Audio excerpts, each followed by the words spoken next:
Na Zona do Agrião, começando aqui na Causa Operária TV, muito boa noite, companheiros, vocês todos que estão nos assistindo nesse dia 21 de outubro de 2021, aqui nesse canal revolucionário e independente, que é a Causa Operária TV, e nesse programa polêmico que é o Zona do Agrião, para a gente discutir, polemizar bastante sobre esporte, sobre futebol e política, claro.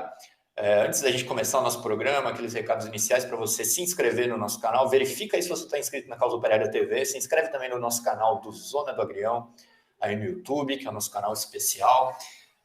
Compartilhe o programa aí com seus contatos e não deixe de curtir esse vídeo e mandar aí seus comentários com super chat, super sticker, contribuindo com a gente financeiramente, e faça como o Gabriel Bandeira, companheiro que se tornou membro do canal.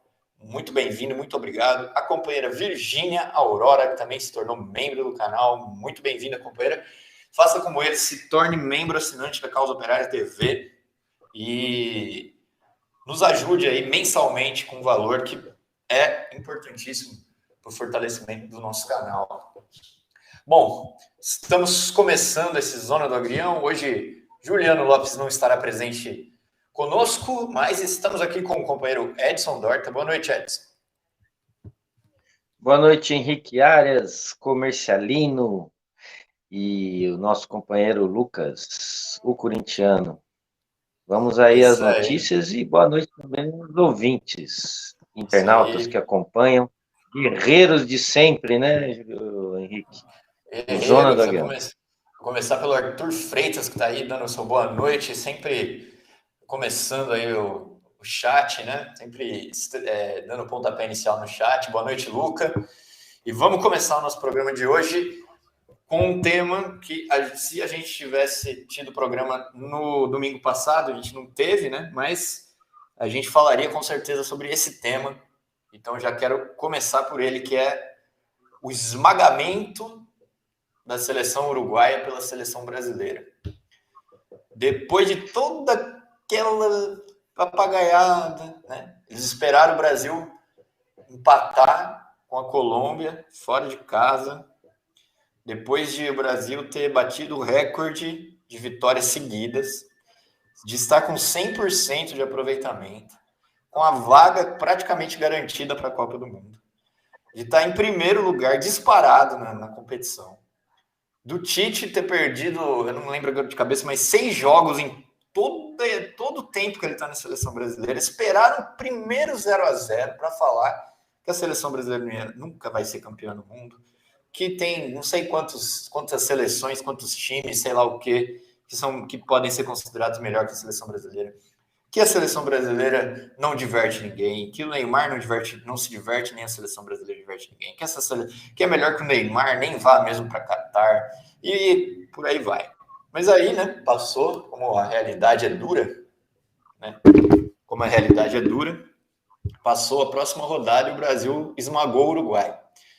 Aí eu não via mesmo assim, sabe, a mesma velocidade que o pessoal da imprensa golpista veio para atacar a seleção por causa de 1-0, eu não vi essa mesma velocidade, essa mesma astúcia, agilidade para ir lá e falar o Brasil é demais, esmagou o Uruguai, etc e tal. Então vamos começar por esse tema aqui, porque ele já é um tema que passou, né? Mas que a gente não pode deixar de falar, mesmo porque nós estamos aqui na nossa cruzada pela defesa do futebol brasileiro, né? Quem começa? Edson?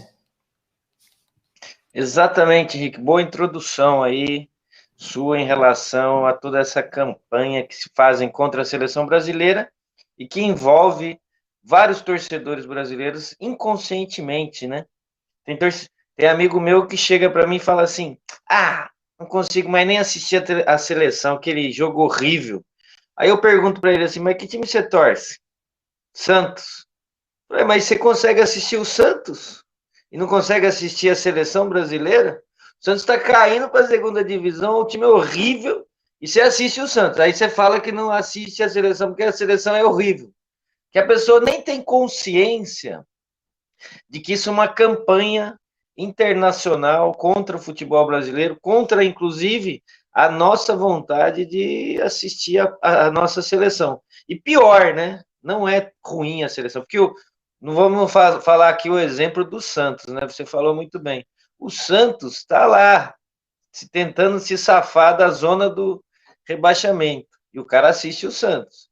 Mas a seleção brasileira, se eu não me engano, já pôs 6 pontos à frente do segundo colocado na Libertadores, né, da América, que é o Argentina. E agora, né, Henrique, você falou muito bem, o Brasil tinha 100%, perdeu 100% de aproveitamento com 0-0, que é normal em relação à Colômbia. A Colômbia é um time muito que vem se desenvolvendo muito aí nos últimos anos. Todo mundo conhece que a Colômbia ela é o futebol mais parecido com o brasileiro, né? Não é à toa que os colombianos teve várias participações de colombianos importantes aqui no Brasil, como Aritzabal, como Rincon, Asprilla, né? O próprio Mina, que jogou no Palmeiras recentemente, agora joga na Europa, né? Na zaga da Europa, e outros aí, eu não vou lembrar todos, né? Sem contar os grandes colombianos, tipo Eguita, o colombiano Valderrama, quer Rincon. dizer, uma infinidade, uma infinidade de jogadores aí que tem a mesma característica do futebol brasileiro, guardando, obviamente, as proporções, né? E na sequência, nós vimos aqui um espetáculo de futebol, digno de campeão do mundo. Não teve um jornalista que tinha como criticar a seleção contra o Uruguai. O Brasil só não ganhou de 10-1 porque o nosso querido atacante Gabriel Jesus perdeu, na minha conta, uns 10 gols, né?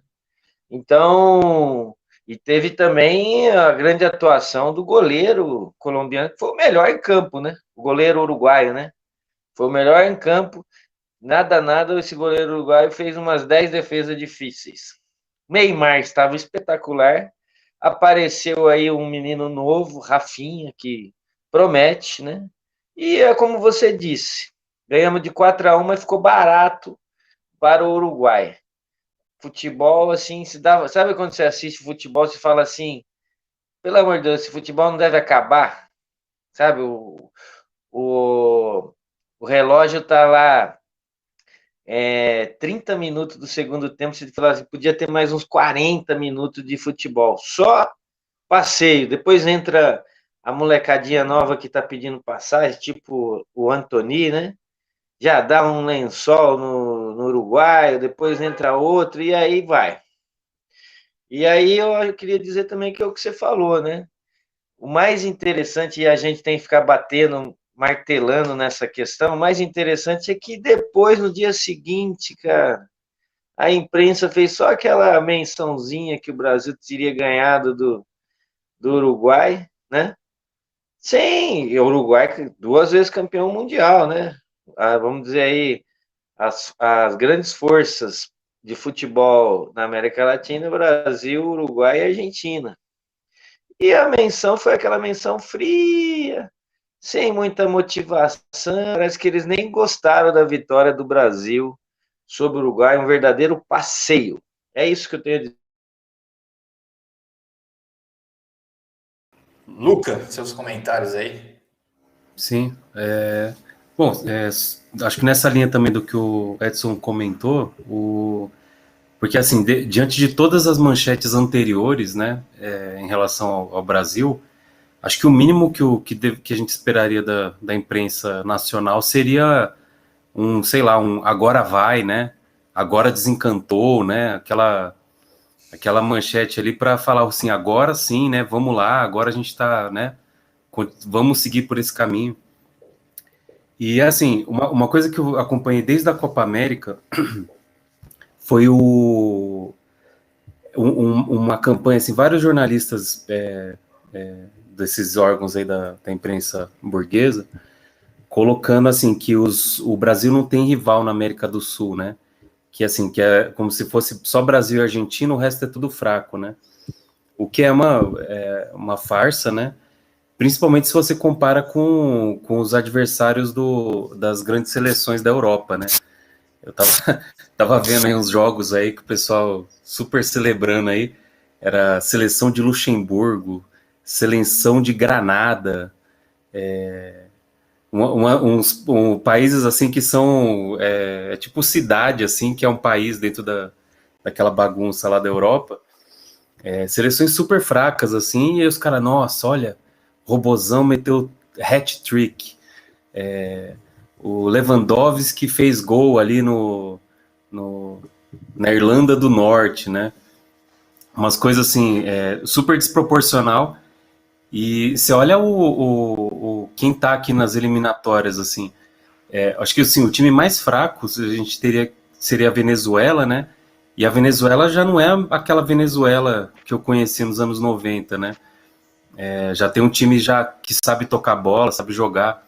Então, assim, o pessoal joga para baixo todo o conjunto das seleções da América do Sul, para aí, mesmo quando o Brasil vai bem, aí eles falam assim, não, ó, mas tá indo bem, mas porque, ó, não tem o Lewandowski, não tem o Robozão, tentando fazer essa diminuir a importância aí do futebol sul-americano. E só comentar também outra coisa, que eu vi uma entrevista aí que aquele comentarista lá da Globo, o Caio Ribeiro, deu, ele comentando essa coisa, né, que os times europeus, deliberadamente, eles não aceitam amistoso contra o Brasil, né, porque eles preferem, assim, ter um jogo só com o Brasil direto na Copa do Mundo para tentar surpreender, né, para pegar o Brasil de surpresa, do que ficar marcando amistoso com o Brasil e para o Brasil aprender o jogo, pegar o jogo da Alemanha, da Itália, né, eles ficam jogando entre eles ali, e aí na Copa do Mundo acaba pegando uma de surpresa, que nem aconteceu na última com a Bélgica, né?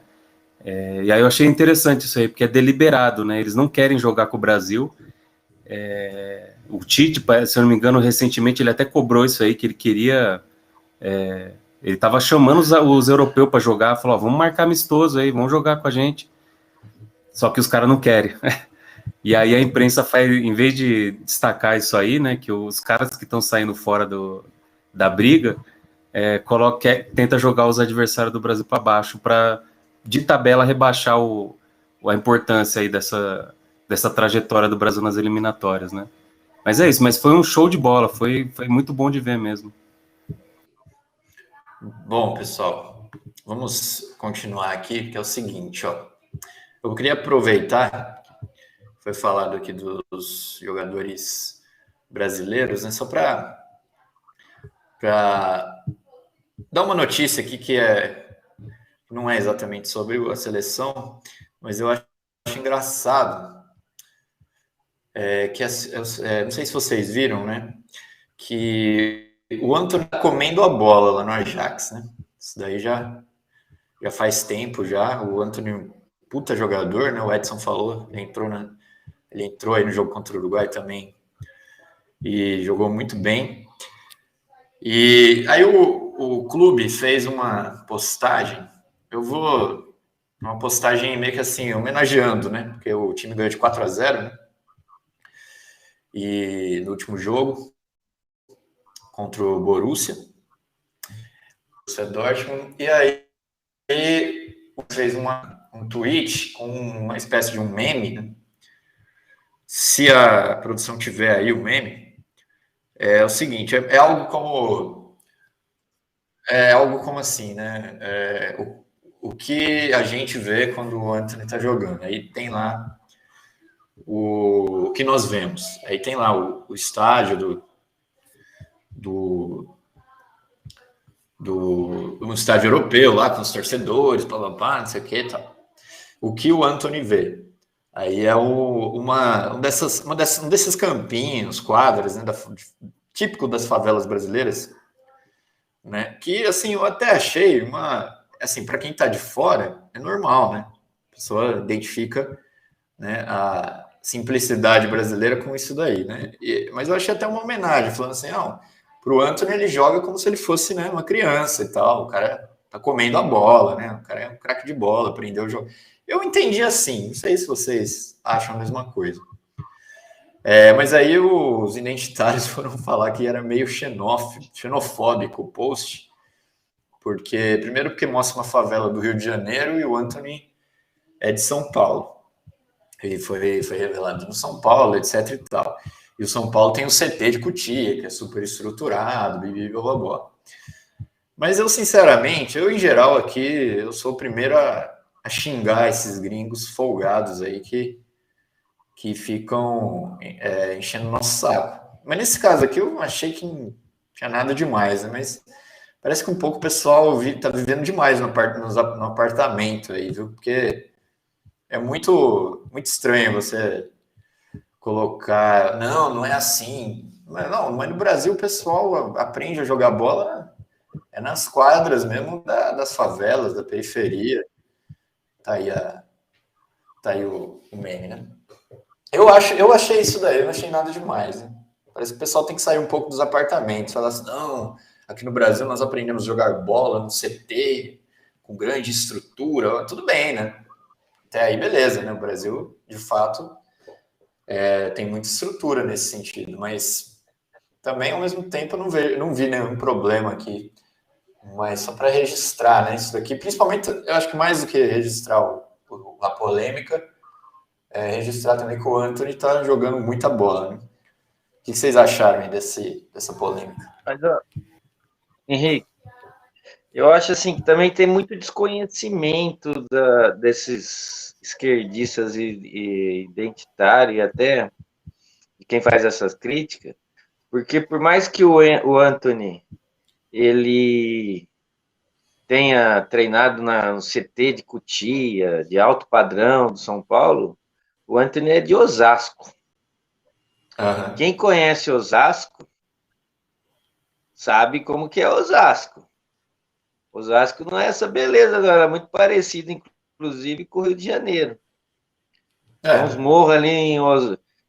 É capaz, até eu não estou conseguindo ver com muita clareza essa quadra que foi colocada aí, mas é capaz que até pode ser Osasco isso aí também. Não, de fato parece... Mesmo que não fosse... Né? Aí é Osasco. Então, assim, mesmo que aquela quadra parece mesmo ser no Rio de Janeiro, embora não tenha nenhuma identificação, mas parece o estilão do Rio. Mas, assim, até aí, né? Não, então, mesmo que não fosse, não significa nada, porque a maioria dos jogadores brasileiros, e os bons jogadores brasileiros, saíram aí das periferias, das comunidades pobres, favelas, guetos, etc. e tal. A gente tem vários exemplos, eu poderia fazer um programa aqui inteiro dedicado aí a jogadores que vieram aí da periferia da favela, e os bons jogadores, inclusive, né? Tipo o Romário, Adriano Imperador, o próprio Fenômeno, etc. É aquela encheção de saco tradicional dos identitários que não gostam de futebol e é contra o futebol brasileiro. Eu também achei isso aí. E eles vivem muito no apartamento, né? Sim. Ô, Henrique, só comentar que, assim, quando eu vi essa postagem, assim... um detalhe, né? É que o próprio Antony, ele retweetou isso aí, né? Então, assim, o pessoal se ofendeu, mas o próprio jogador não. E, assim, o que eu entendi, a primeira coisa que me veio à mente quando eu vi isso aí, foi que, assim, que eles quiseram comparar, o que a gente vê? Um estádio com aquela pressão da torcida, e o cara joga como se estivesse jogando no campinho Exato. onde ele joga de criança, né? Que ele não sente a pressão de jogar. Essa é a primeira coisa que você percebe. Eu também entendi isso aí. Eu entendi isso, é isso e pronto, e mais nada, né? Não tem... muito... Eu acho que essas coisas é muito para a cabeça. Mas vamos continuar aqui no nosso programa, que é o seguinte, companheiros. Mais uma polêmica, né, envolvendo... Eu queria chegar, então, já que a gente saiu da seleção, passou pela Europa, e vamos agora em algumas questões aqui algumas questões nacionais, né? Eu queria pedir a opinião de vocês sobre... Bom, o Edson... Vou fazer o seguinte, vou pedir a opinião do Edson. Vamos fingir que o Edson é o nosso homem neutro aqui, comentarista neutro. E a opinião do Luca, que nesse caso aqui não tem como ser neutro, porque é corintiano, sobre a chegada do Rogério Ceni, né? Porque no programa anterior, o Rogério Ceni havia acabado de ser colocado aí no lugar do Crespo, né? E nós comentamos, né, que houve a própria torcida, tanto a Independente quanto a Dragões, estava criticando o fato de que... criticando a maneira como o Crespo foi demitido, que o Rogério chegou no outro dia, já foi treinar, já isso, já aquilo, e também levantando aquela declaração, que é uma declaração meio... não significa muita coisa, mas que houve uma intriga, né, sobre quando o Ceni estava no Flamengo. E a própria torcida de São Paulo ficou falando, né, ele é ídolo como jogador, mas não é ídolo como técnico, etc e tal. Aí o primeiro jogo foi um empate com o Ceará, né, isso, e agora ganhou o clássico contra o Corinthians, né? Eu queria que vocês falassem aí, será que o Rogério Ceni vai conseguir reverter aí, vai conseguir se tornar ídolo como jogador e como técnico também do São Paulo? Primeiro eu queria comentar uma polêmica que a gente levanta aqui em todos os nossos programas, e é importante a gente utilizar o caso concreto para reforçar a nossa posição em relação aos técnicos brasileiros e contra a campanha da imprensa em favor dos técnicos estrangeiros, europeus e até aqui da América Latina, tipo esse argentino, né? Como todo mundo sabe, a gente vem travando uma luta de ideias, inclusive, de mostrar que existe uma campanha aí nos bastidores para que não só os times brasileiros tenham todos técnicos fora do país para desvalorizar o futebol brasileiro, como até mudar o técnico da seleção brasileira por um técnico estrangeiro, né? E essa política, por mais que eles façam campanha, tem o caso do Jorge Jesus, que foi ajudado aí, muito flamenguista não vai gostar, mas foi ajudado pelo VAR, montaram um time milionário para ele dirigir, colocaram quase todo a glória nas costas desse medíocre que é o Jorge Jesus, né? Todo mundo acha que é um grandioso, que agora ele está lá no Benfica, lá pastando, lá não sei ainda porque não foi demitido. E aqui no Brasil não é diferente, os técnicos brasileiros não podem empatar, perder, diminuir os pontos que cai. E esse Crespo, nossa, o cara estava fazendo hora extra já, né, no São Paulo, apesar de ter ganhado o título paulista, que não convenceu, que foi um jogo apertado, não teve grande futebol, ganharam, tudo bem, o Campeonato Paulista, mas na sequência, o São Paulo foi de derrota por derrota, né? Perdeu, não conseguiu seguir na Libertadores, perdeu na Copa do Brasil, todos os campeonatos que o São Paulo foi disputando, ele foi sendo eliminado. E no Campeonato Brasileiro, São Paulo está lá disputando para não cair para a segunda divisão, para não entrar na zona do rebaixamento. E demorou para o Crespo cair, né? Obviamente, quando o Crespo caiu, você tendo um coordenador técnico, que é o Muricy, o nome mais provável só poderia ser o Rogério Ceni, né? Porque ídolo, tinha sido demitido do Flamengo, quem que eles iriam chamar, né? E ainda eu tenho, aí entrando já na questão se o Rogério Ceni vai dar certo, eu tendo a crer que sim, porque quando o Rogério Ceni largou de ser jogador profissional, goleiro, etc., e já adentrou aí a profissão de técnico de futebol, né? Ele era uma promessa, né? Ele era uma esperança de que fosse dar certo, né? E aí a pressão veio muito grande para cima dele, né? Ele até teve bons resultados na primeira passagem que ele teve como técnico do São Paulo, mas como O São Paulo, a gente sabe, aí tem uma briga, como outros times grandes, tem uma briga muito grande, interna, política, etc. e tal.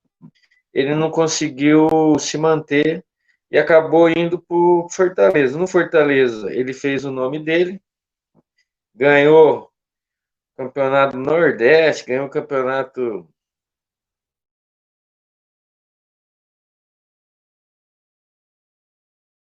Opa, o Edson travou aqui. Vou completar, ganhou o Campeonato Cearense. Mas enquanto o Edson não volta, Lucas, você não quer comentar aí também? Ah, sim. Eu, no caso, não consigo, não dá nem para me fingir de imparcial, né? Aquela coisa, o pessoal com que eu estava acompanhando o jogo aí, esse jogo contra o São Paulo, né? O pessoal ficou bem nervoso, assim, porque parecia que tava Depois foi pro... Não sei até onde vocês pegaram, mas tá contando aqui a trajetória.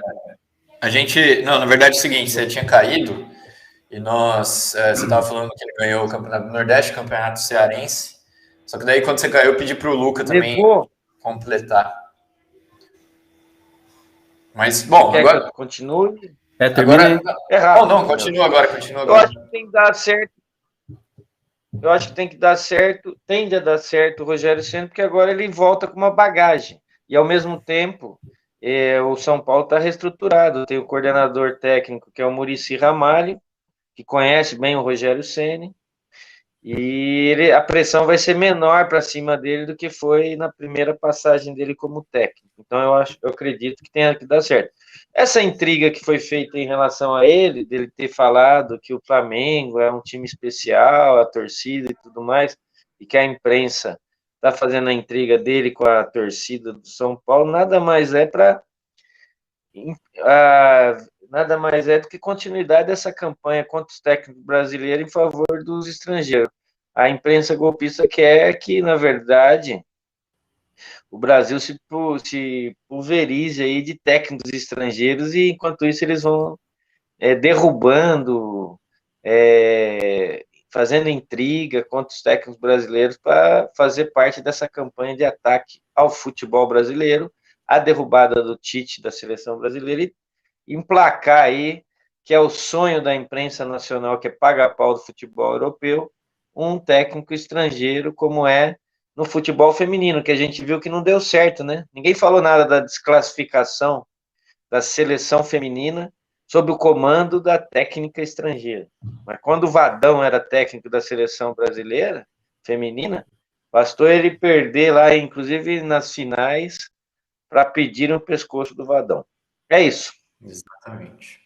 Bom, Luca, pode continuar aí. Assim, comentar rapidinho, que eu estava falando que o pessoal com quem eu estava acompanhando aí o jogo, o pessoal ficou revoltado aí, porque assim, parecia um time que estava jogando a vida contra um time ali que estava passeando com a vida ganha, né? Porque assim, a diferença do ânimo ali dos jogadores do São Paulo para os do Corinthians foi uma coisa que chamou muita atenção, né? E eu até comentei, falei, não, tudo bem, porque assim, o jogo vale muito mais para o São Paulo, porque assim, se o São Paulo perde esse clássico para o Corinthians no segundo jogo do Ceni, já ia ter gente já querendo derrubar o Ceni já do comando do time aí, e o São Paulo já estaria mais perto da zona de rebaixamento, né? E agora, na minha opinião, tá lutando aí por vaga na Libertadores. A nossa produção colocou até aí na aproveita e já emenda também essa questão. Sim, que assim, esse último jogo veio muito à tona isso, né, essa diferença aí de entusiasmo, e aí já motivou a volta do Fora Silvinho, né? Porque assim, o pessoal, o argumento principal que o pessoal falava é que assim, que o Silvinho não tem experiência, não é um técnico formado ainda, para comandar o Corinthians tem que ter experiência, pá. E aí você contrasta, por exemplo, com o Crespo no São Paulo, que tinha, se eu não me engano, feito um trabalho ali num time aí de outro país aí da América do Sul. E aí o pessoal recebeu, falou, não, vamos ver a filosofia, não sei o que lá, Copa super paciente, super compreensivo, mesmo o cara só perdendo. E o Silvinho, no primeiro ou no segundo jogo dele, já tinha uma pressão para tirar, para que ele saísse do Corinthians. E assim, foi só... Parece aquela coisa da seleção brasileira também. Primeira oportunidade, já começa o pedir a cabeça do técnico. E assim, teve contratações importantes, veio ótimos jogadores aí, só que assim, por exemplo, o William não estreou ainda direito, né? Ele jogou alguns minutos, o último jogo ele ficou em campo, se não me engano, uns 5 minutos, sentiu um estiramento e saiu, o time não tá completo. O Corinthians está lá na zona de classificação aí, brigando por vaga para Libertadores. Um time que, assim, há 2 meses atrás estava se discutindo se ia cair ou não, que ia lutar para não cair.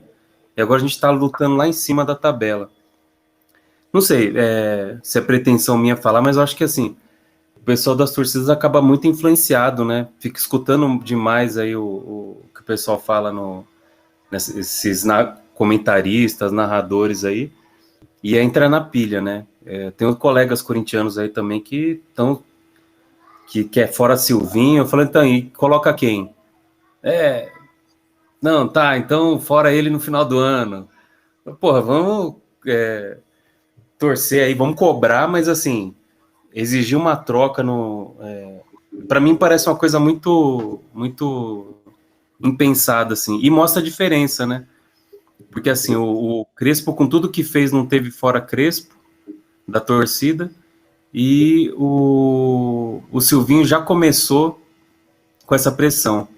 Aí tá colocando aí todos os jogos dele pelo Silvinho, né, pelo Corinthians, 29.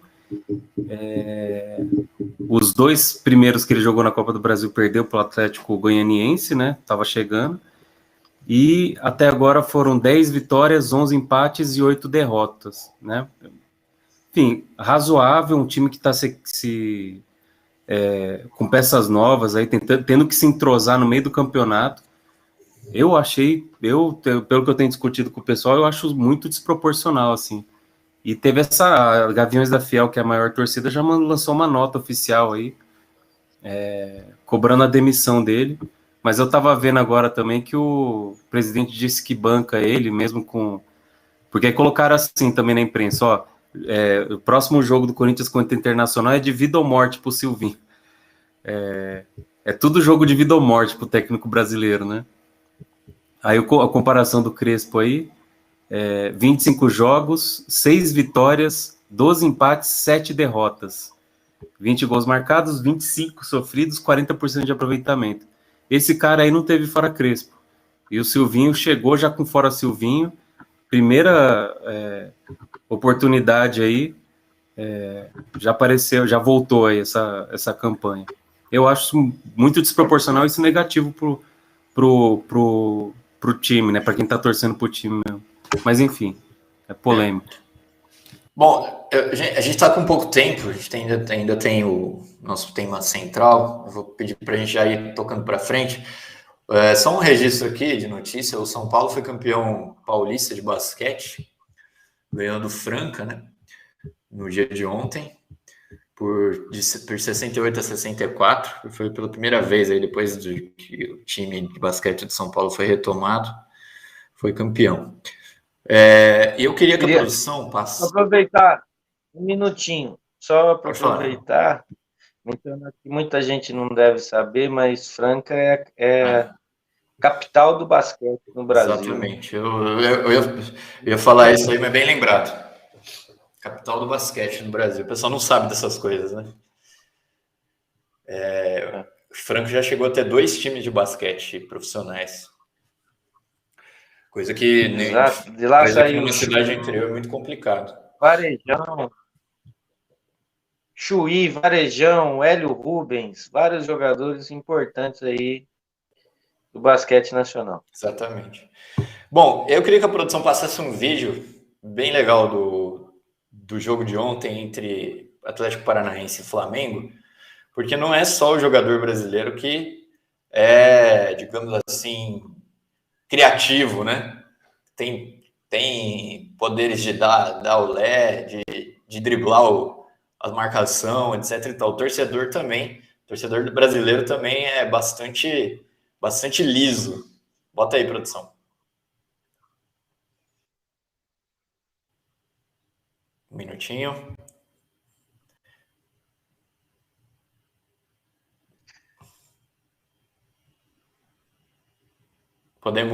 A gente continua aqui ou espera? Tá. Então vamos botar o vídeo, então, agora sim.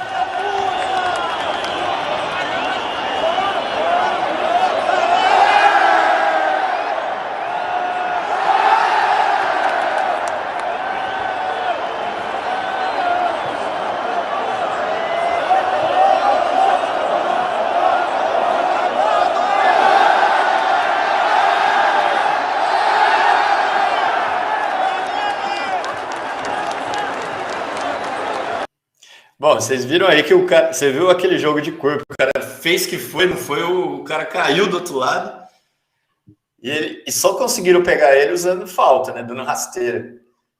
Porque se fosse para pegar mesmo na corrida, não pegava. É a ginga brasileira. Não pegava, não. Mas é interessante mostrar isso aqui para a gente ligar com o nosso tema central, que é o problema da final da Libertadores, né? Vocês viram que a torcida brasileira, né, tava torcendo pro cara se escapar da segurança, tava todo mundo lá, opa. Mas o problema é o seguinte, os capitalistas que tomam conta do futebol não querem isso daí, não querem torcida, não querem povo, não quer nada disso, né? E a gente está diante da final da Libertadores, que é o seguinte, ninguém vai poder assistir esse jogo. Vocês me corrijam se eu estiver errado, mas o preço mínimo do ingresso é R$1.000, não é isso? E é feito aí para, sei lá, não sei quem que pode assistir um negócio desse, né? Fora para chegar lá, né? Fora que o cara tem que chegar no Uruguai ainda. 2 brasileiros vai jogar lá no Uruguai. Exato. Então é uma coisa de Primeiro louco. Que é um absurdo. Primeiro que é um absurdo, né? 2 times brasileiros serem finalistas de um campeonato desse tamanho e aí a final é em outro país, né? Isso já começa o absurdo, né? Mesmo o Uruguai, vamos dizer, estando aqui, quem mora no sul, está perto do Uruguai, mas quem mora no sudeste, no nordeste, já não está tão perto. Mas é um absurdo, o final teria que ser no Brasil, né? E aí você tem 2 times que são do Sudeste, que é o Palmeiras de São Paulo e o Flamengo do Rio de Janeiro, você teria que ser, obviamente, ou no Maracanã ou em São Paulo, no Allianz Parque, sei lá, até poderia ser outro estado, mas que fosse nesses locais, né? Mostra aí que a Conmebol ela faz o que quer, né, desse campeonato. Não tem lógica, não tem regra, é da cabeça deles, né? Depende dos interesses econômicos. Então, eu não sei qual que é. Nós devemos fazer a pesquisa aí, qual que é o interesse econômico de mandar o jogo para Montevidéu. A gente teria que entender isso daí. E depois, essa questão dos valores, né? Você vai ter que o brasileiro que quiser ir assistir o jogo lá em Montevidéu vai ter que comprar uma passagem aérea de ida e volta, vai ter que ter uma estadia em algum hotel e o ingresso, no mínimo, vamos dizer, por pessoa vai ficar R$5.000, né? E ainda Menos pode de acontecer de cair nesse golpe aí, ó. Também. Ainda pode cair nesse golpe aí, ó. Contratar um hotel que não existe, hotel fantasma, abandonado. Aí, ó. Torcedores do Flamengo fecham hotel fantasma no Uruguai. Que os times deveriam se insurgir, né, em primeiro lugar, né? Os times brasileiros deveriam insurgir em primeiro lugar. Sei lá, se a CBF tem participação na Conmebol, mas alguma coisa deveria ter uma gritaria aí, né? Em relação a esse problema. É isso. Olha, eu só uma coisa, né? As torcidas, uma coisa interessante que as torcidas entraram denunciando, né? Nós tivemos aí nota da Mancha verde, né? Eu não vou ler toda a nota, né? Mas é final para elite, e eles denunciam, inclusive tem uma parte que fala América do Sul não é Europa, né? Denunciando aí essa questão da elitização no futebol. Tem aí também, que se a produção colocar, já está aí, a nota oficial de todas as torcidas organizadas do Flamengo, também denunciando a questão, né? E tem a nota também da Palestra Sinistra, né? Palestra Sinistra, também denunciando por uma Libertadores popular e contra o futebol moderno. É o que as torcidas devem fazer mesmo, denunciar essa palhaçada, esse é um negócio assim, é um escárnio, né? Na verdade, não sei nem o que falar, é um escárnio total, é o povo fora dos estádios, totalmente, né? A história, assim, ela vai só piorando, né? Como o Edson relatou. Primeiro os caras transformam a final na final de Champions League, né? Transformando a final da Libertadores num jogo só. Aí depois joga o negócio para um país que não é o país de nenhum dos dois times, que estão na final. Para piorar, os dois times são brasileiros e mesmo assim não vai ser no Brasil. E aí vai só assim piorando, né? É um absurdo total, né? Lucas, para a gente finalizar, se tem comentários? Aproveita e dá uma boa noite também para o pessoal. Sim. Não, só sobre isso, acho que assim, daria para a gente fazer um programa inteiro falando dos abusos aí da Conmebol contra time brasileiro, né? Porque não é uma novidade, né? Para quem acompanha a Libertadores torcendo pelos times brasileiros, que a Conmebol faz o que quer, né? Bom, passar rapidinho aqui um salve pessoal do chat. O Arthur Freitas a gente já tinha saudado, o André Santana dando saudações santistas, Marco Aurélio mandou um vai Corinthians, Arthur Freitas ele falou que a Bolívia está surpreendendo, tem até chance de ir para a Copa. Tovaristi Carneiro também chegou dando boa noite. O Anderson Andrade aí, quando estavam falando da conquista lá do Flamengo lá com o Mister, que o Colorado foi garfado pelo Varmengo.